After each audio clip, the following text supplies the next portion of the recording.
Kasih karunia dan damai sejahtera Allah Bapa kita dan dari Tuhan Yesus Kristus menyertai saudara-saudara sekalian. Amin. Firman Tuhan untuk kita diangkat dari 1 Tawarikh pasal yang ke-17 ayat 16 sampai 27. Demikian bunyinya. Lalu masuklah Raja Daud ke dalam. Kemudian duduklah ia di hadapan Tuhan sambil berkata, "Siapakah aku ini ya Tuhan Allah?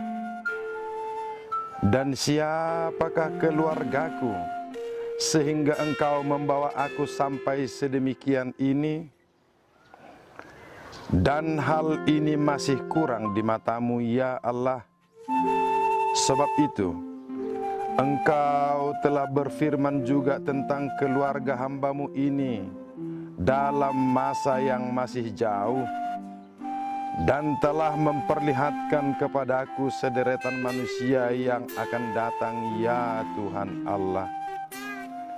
Apakah lagi yang dapat ditambahkan Daud kepadamu dalam hal Engkau memuliakan hamba-Mu ini? Bukankah Engkau yang mengenal hamba-Mu ini? Ya Tuhan, oleh karena hamba-Mu ini dan menurut hati-Mu, Engkau telah melakukan segala perkara yang besar ini dengan memberitahukan segala perkara yang besar itu. Ya Tuhan, tidak ada yang sama seperti Engkau, dan tidak ada Allah selain Engkau menurut segala yang kami tangkap dan dengan telinga kami. Dan bangsa manakah di bumi seperti umat-Mu Israel, yang Allahnya pergi membebaskannya menjadi umatnya untuk mendapat nama bagi-Mu dengan perbuatan-perbuatan yang besar dan dahsyat, dan dengan menghalau bangsa-bangsa dari depan umat-Mu yang telah Kau bebaskan dari Mesir? Engkau telah membuat umat-Mu Israel menjadi umat-Mu untuk selama-lamanya, dan Engkau ya Tuhan menjadi Allah mereka. Dan sekarang ya Tuhan, diteguhkanlah untuk selama-lamanya janji yang Kau ucapkan mengenai hamba-Mu ini dan mengenai keluarganya. Dan lakukanlah seperti yang Kau janjikan itu. Maka nama-Mu akan menjadi teguh dan besar untuk selama-lamanya, sehingga orang berkata, Tuhan semesta alam, Allah Israel, dan Allah bagi orang Israel. Maka keluarga hamba-Mu Daud akan tetap kokoh di hadapan-Mu. Sebab Engkau ya Allahku telah menyatakan kepada hamba-Mu ini bahwa Engkau akan membangun keturunan baginya. Itulah sebabnya hamba-Mu ini telah memberanikan diri untuk memanjatkan doa ke hadapan-Mu. Oleh sebab itu ya Tuhan, Engkaulah Allah, dan telah menjanjikan perkara yang baik ini kepada hamba-Mu. Kiranya Engkau sekarang berkenan memberkati keluarga hamba-Mu ini, supaya tetap ada di hadapan-Mu untuk selama-lamanya. Sebab apa yang Engkau berkati ya Tuhan, diberkati untuk selama-lamanya. Demikian doa Daud yang menjadi firman Tuhan untuk kita pada saat ini. Kita memasuki Minggu Rogate, yang artinya adalah berdoa. Doa Daud ini menjadi sebuah contoh doa yang perlu kita gumuli dan teladani. Sebab dia memuat pergumulan seorang hamba Allah yang hidupnya sepenuhnya tergantung kepada Tuhan. Seluruhnya Tidak ada lagi yang lain selain Allah. Dia telah mengalami banyak hal. Dia mengalami kegembiraan. Bahkan sekarang dia telah mendiami sebuah rumah yang indah yang terbuat dari aras. Begitu indahnya rumah yang dia diami. Tetapi hatinya tidak tenang. Hatinya gelisah. Hatinya tidak nyaman. Sementara dia tinggal di rumah yang indah, padahal tabut perjanjian masih berada di dalam kemah. Maka dia berharap dan dia rindu agar dia mendirikan rumah tempat tabut perjanjian. Namun Nabi Nathan tempat dia berdiskusi, berdialog, berbicara tentang Tuhan, telah menemukan perintah Tuhan bahwa Daud tidak diizinkan membangun rumah itu. Tetapi Tuhan menjanjikan keturunannya, anaknya, itulah yang akan mendirikan rumah itu. Sekalipun cita-cita mulia itu datang di dalam diri Daud, dan dia sanggup melakukannya, dia mampu melakukannya karena Tuhan telah memberkatinya melimpah ruah, tetapi Tuhan tidak mengizinkannya. Rumah itu akan dibangun oleh keturunannya, oleh anak kandungnya sendiri sebagai tempat dari tabut perjanjian itu. Dan karena itulah setelah mendengar Nabi Nathan memberitahu hal itu, dia masuk ke dalam rumahnya. Dia sujud di hadapan Tuhan dan berdoa kepadanya. Ada 3 hal dalam pergumulan Daud di dalam doanya ini yang sesungguhnya juga menjadi pergumulan kita sebagai pengikut Tuhan. Yang pertama ialah pengenalan diri. Siapakah aku ini, ya Allah? Dia mengenal dirinya sebagai orang yang lemah, sebagai orang yang hanya dipanggil oleh Tuhan. Dulunya dia hanya sebagai seorang penggembala domba, hanya seorang anak yang tidak diperhitungkan di dalam keluarganya. Tetapi Tuhan yang melihat hatinya yang terdalam mengangkatnya menjadi raja.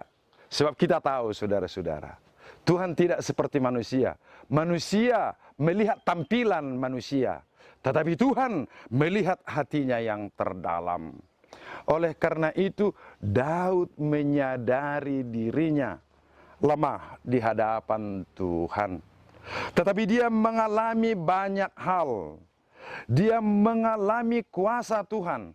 Dia mengalami perbuatan-perbuatan besar Tuhan. Karena itu dia ingin bersyukur atas semuanya itu. Tetapi lebih daripada itu, Tuhan sekarang menjanjikan kepada Daud, keturunanmu, anakmu akan kuangkat menjadi raja. Dialah akan mendirikan rumah bagiku. Aku akan memberkati dia selama-lamanya. Dia akan tunduk kepadaku, aku akan menjadi Allahnya, dan dia menjadi anakku. Sebuah janji yang begitu luar biasa pada keturunan Daud.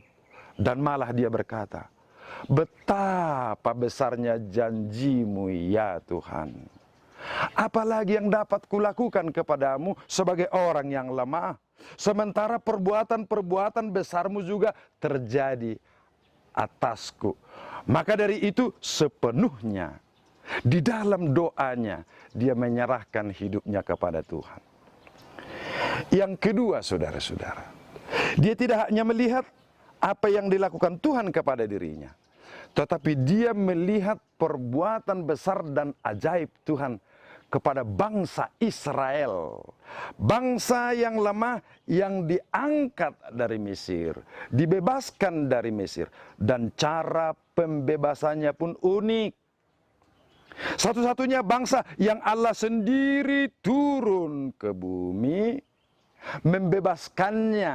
Allah sendiri yang datang, Allah sendiri yang bertindak membebaskan mereka, mengalahkan bangsa-bangsa dengan perbuatan besar dan ajaib. Oleh karena itu, Allah sendiri yang mengangkat umatnya, mengangkat bangsanya. Inilah menjadi perenungan yang kedua. Pemberian Tuhan, penyertaan Tuhan, anugerah Tuhan dalam komunitas, dalam bangsa. Bukan hanya dalam pribadinya. Itu yang kedua yang dia gumuli. Setelah menggumuli hubungan pribadi dan keluarganya dengan Tuhan, dia juga menggumuli hubungan umatnya dengan Tuhan. Yang ketiga, saudara, dalam doa ini, Daud berani datang ke hadapan Tuhan. Karena Tuhan sendiri telah berjanji kepadanya bahwa Tuhan akan memberkati keturunannya. Jadi dia berdoa tidak menghitung, mengumpulkan, menaikkan berbagai keinginan hidupnya. Tetapi dia berdoa karena keinginan Tuhan terjadi atasnya. Jadi doanya itu tidak pemenuhan keinginan, tidak pemenuhan selera, tidak pemenuhan kebutuhan hidupnya, tetapi pemenuhan janji Tuhan, pemenuhan kehendak Tuhan. Inilah doa yang dinaikkan kepada Tuhan. Saudaraku, bukankah ini yang semakin lama semakin lemah dan cenderung hilang dari kehidupan kita? Ada banyak doa-doa yang dinaikkan oleh umat manusia untuk memenuhi selera dan keinginan mereka, cita-cita mereka. Padahal yang terpenting di dalam doa ialah terjadinya kehendak Tuhan di dalam hidup kita. Kuasa Tuhan di dalam hidup kita. Itu semestinya kekuatan doa yang harus kita lakukan.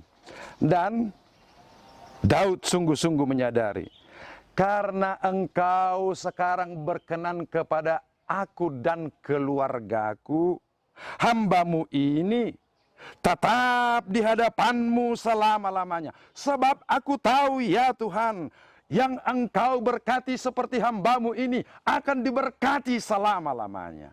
Jadi dia panjang pergumulannya itu. Dirinya, keluarganya, dan kehendak Tuhan di tengah-tengah komunitas yang lebih luas terjadi atas hidupnya. Saudaraku, pada Minggu Rogati ini, marilah kita memeriksa kembali doa-doa kita, supaya doa-doa kita itu sungguh-sungguh mengimplementasikan kehendak Allah, bukan kehendak kita. Keinginan Allah, bukan keinginan kita. Kuasa Allah, bukan kuasa kita. Cita-cita ilahi, bukan cita-cita kita. Rancangan surgawi, bukan rancangan kita. Tuhan akan mewujudkan rancangannya, kehendaknya, keinginannya dalam diriku dan dalam diri saudara-saudara. Amin.